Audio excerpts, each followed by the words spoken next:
Hey, what's going on, guys? I figured I'd upload this video to kind of show everybody what I was talking about with this program called Gigapixel AI. And basically what this program does is it will take low-res images without too much compression and artifacts, and it will actually do the best that it can to upscale them to, 2K, 4K, sizes like that. And what I was using this program for was taking old game textures and trying to see how it can actually compute to create high definition pictures of the same textures without having to completely redo them in Photoshop or another program. So this is in reference to a comment I posted on Town of Silent Hill's YouTube channel, and these are the guys that are showcasing a lot of the enhancement and mods and work that the community has done for the PC version of Silent Hill 2, and so far it is completely insane. It's amazing the work that they've done, and it is the definitive way to play the game. However, one thing that they haven't been able to do yet, or haven't done because they got other things lined up, is to make the textures HD. Now, I know a lot of you probably think that there's already an HD version out there on PS3 and Xbox 360, but that is an abomination, and I really, really wish I didn't have to speak about it because it is really bad. But what they did to some of the textures is they just made completely new ones, and they didn't really do a good job either. So what this is going to do is actually just take the old textures and up-res them to make them look a lot better without having to change anything. Now you can if you want. That's, a lot of modders will probably do that anyways, but for those of you who really want to see what these textures would look like being up-resed and being able to change some of the settings, this is the program that you use. So what I'm going to do is I'm going to be loading in PNG files. Now what I had to use was a program, let's see, where is it? Right in here, I believe, called SHT Explorer, and I found these on one of the Silent Hill forums to basically look at the textures in the game, export them, replace them, things like that. The only problem was you could only replace them if they were the exact same resolution, so therefore it kind of defeated the purpose of upscaling them, because you'd have to downscale them anyway so that this program would accept it and then re-import it into the main files. Now these files right here are actually files required by the game to then read the textures for each model. As you can see right here, I have Targa and I have the PNG. So all I had to do really is, once I loaded these files into this, it would then export them in Targa. And then I had to bring these into Photoshop and just save them as PNGs so that Gigapixel AI would import them. So what we're going to do right now is we're going to actually take this model here and load it into Gigapixel. And try to find out where I just had that folder. I think that is, yep, right here. So we'll take Angela's face, for example, and you're really going to see this magic happen. And normally this program doesn't do that great with faces, but since this is a texture, you're going to see the difference. So I'll change a few of the settings to kind of show you how much of an upscale and how much detail is going to be preserved. And this program does a very good job at it. As you can already see, it will process what it can, and then essentially what I think it does is that it creates a new texture each time you do this. So you can change like the resolution. You'll see this like zoom out and zoom in depending on what resolution I pick. Now this one right here, 0.5, will actually half the already made texture from the game and cut that in half. Now sometimes with these lower compressed textures, that's actually what you want to do and then try to bring them back up. But I found out trying to do that with these textures, it did not look that great. It blurred too much, and it didn't really look good. So what I did is I just took the original 512 by 512 textures and increased them up to about 2K, and that's basically what this will do. So this will be like 1K, this will be 2K, and I'm guessing that would be almost 4K. We can see, yeah, almost 4K. So this here, I'm guessing you could probably put in your own ratio. So you could probably endlessly go up, but I try not to mess with that too much. But as you can see here, this would be 1024 by 1024. And you may not notice too much of a difference here. Um, Kind of looks the same, but it's really not. As you can see in these areas, some things are smoothed out. I don't have, I do have it on, yeah, face refinement's on. So if I turn that off, you might notice a little bit of a difference. Sometimes it helps, sometimes it doesn't, so you gotta mess with it. You have the settings here, manual and auto, sorry. uh, and you can like suppress noise, which you'd see a lot of speckles and things like that. You can drop it down and it'll probably bring back the noise, and sometimes that's probably a good thing.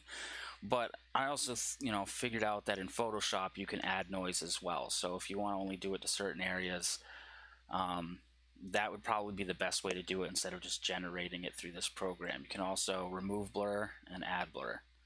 So by bringing this down, it will blur a lot of the skin. So as you can see, if I brought this all the way up, you'll see a lot more speckles in areas that are way more noticeable, but you'll see some parts are still blurry. So you want to kind of keep in mind, you want to make it look even across the face. Doesn't look like somebody just took a bucket of sand and hit her in the face with it. But auto does pretty well too, but it still has that speckle, you see. So for the hair parts, this is going to be like obviously right on her face, but there's also other textures that actually have the hair, so you might want to keep in mind that if you use the noise in this, it's going to hit that part of the hair, and if you decide not to do that with the other parts, you will notice that. So what I would probably do, even though you use this to upscale it and stuff, set it up in a way where you can bring it into Photoshop, and then you can mess with the rest of the hair and make it look consistent across the model. So I think what I did was, I might have put noise suppression up all the way. I think I did it that way. This will smooth it out more, and then if you want, you can go over this in Photoshop and then just, add noise to that, or you could go with this, but just keep in mind whatever settings you have here, I would also do for her hair.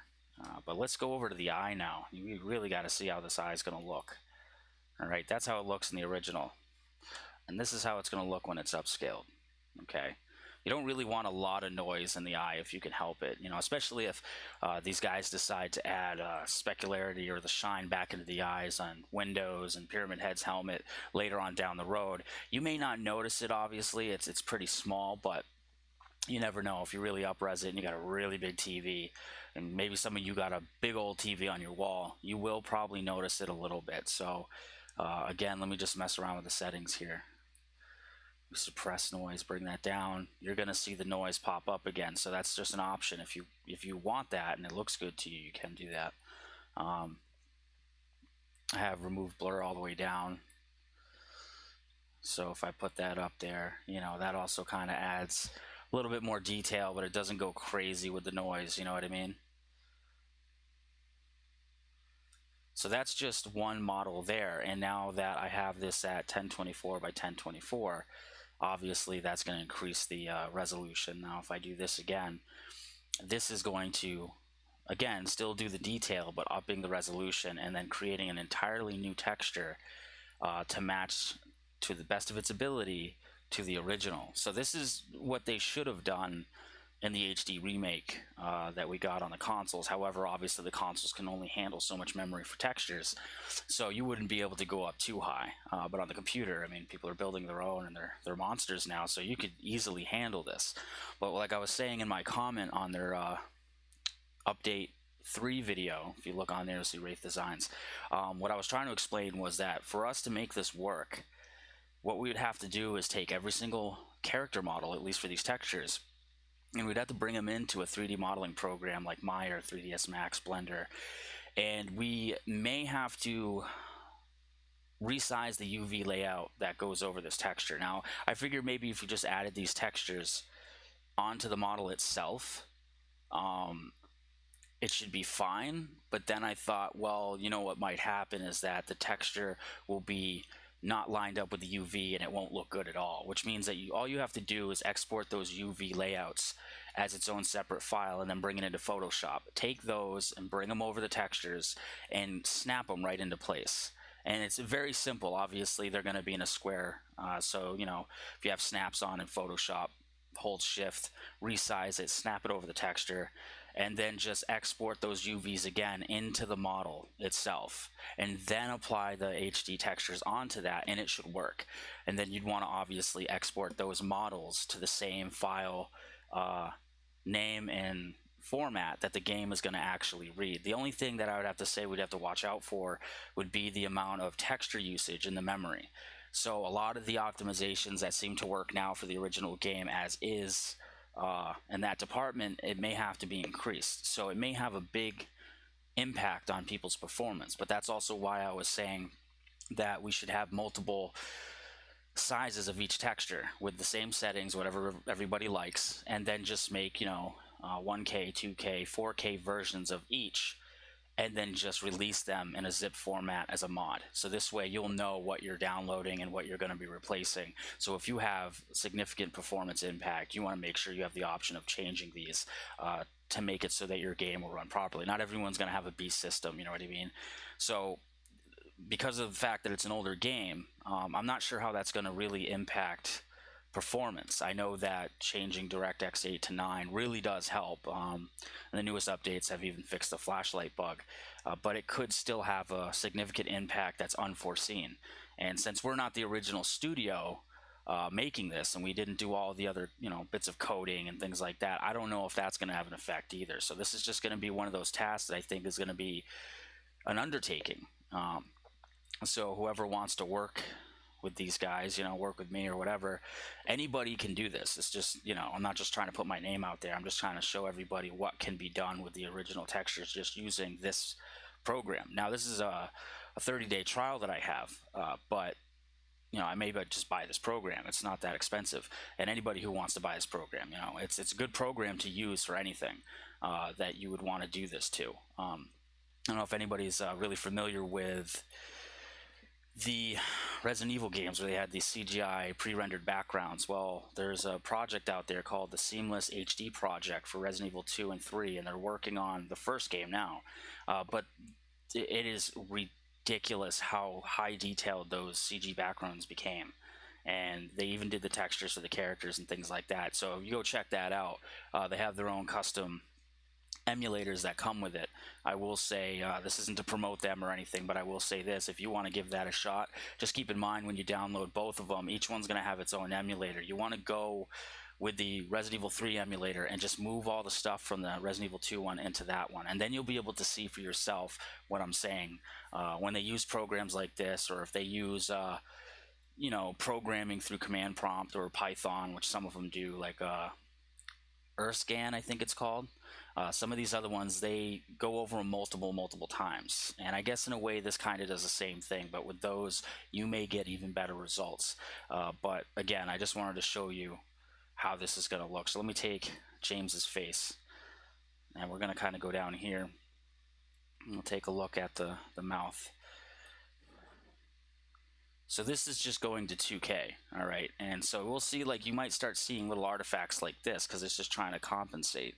So if I went to auto, I'm not sure how this is going to look. It might not change too much now, so it actually adds more artifacts. Some of these aren't perfect, but that's what I mean. The possibilities, however, are pretty much endless depending on what programs you use to up-res. So if I do this, again, this is okay. So there we go. I kind of got rid of a little bit of it. So you probably go into Photoshop and fix this up if you want, and take care of any little issues you may see. So again, here's the eye, and here's the upscaled eye. I mean, it's just amazing what this program can accomplish. And then just a little bit of changes in the settings here. It will, if you want to add a little bit of noise there to kind of break up the, too much of the smoothing, you can do that. So we'll try again with see James's coat here. So here's the original, and here's the upscale. And this is just using the settings that I already have. So if I move these, the clothing and stuff, again, it's one of those things where, like down here, you'll see the hands, right? And then here you go. You got really, really strong defined details. And it's using the same texture map, so if you just want to separate these from the rest of this, you can do that. Just make two different files and then change the settings so that this looks good away separate from this. And then what you can do is take both of those different output files that you just made and then merge them together in Photoshop. So you'll just have to cut out certain parts and then add them again, and that way whatever settings you use in here for each part, you can then merge together in the same file, and then just save it as the target file that you exported. You want to make sure it's the same name, and that's the problem with the program that I use here right here, is that it won't let you import them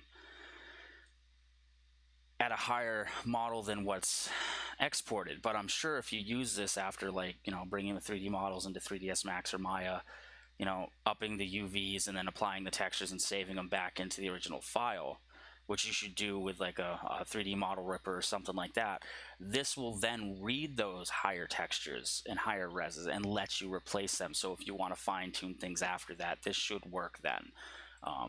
But again, I don't know. I'm going to try to work with that to see if we can get at least James's model working with high definition textures. And if we can do that, then this will be something I think that we should all try to work with and see how everybody likes it. So anyway, I hope you like this little tutorial, kind of showing off this program and the results of how this can actually work out.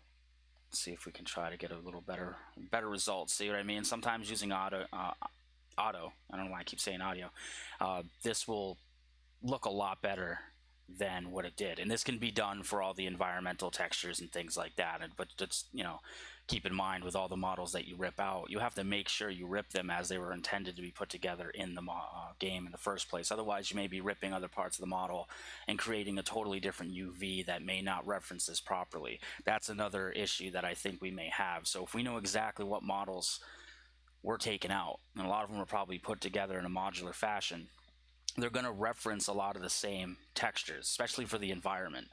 When you look at these textures for the environment, you'll see, if I can go over there real quick for reference. I know I put them, okay, so I put them in here. And so I think I put them in here, yep.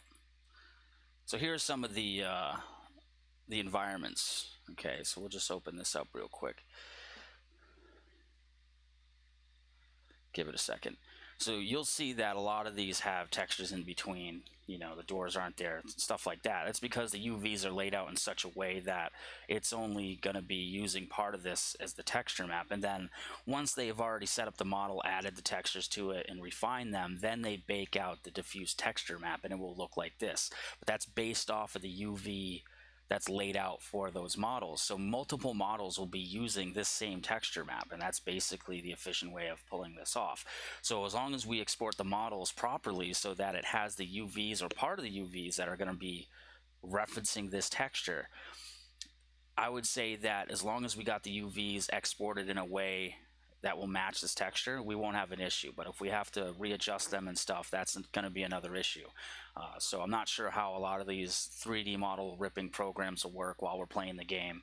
But as long as we can rip them in a modular fashion the way that they were actually designed, the UV should still, in theory, be the exact same as they were when they were laid upon these textures. And then it's just a matter of taking those UVs as a texture layer and then the actual texture, messing with them in Photoshop, and then applying them again, and then re-importing them into the game.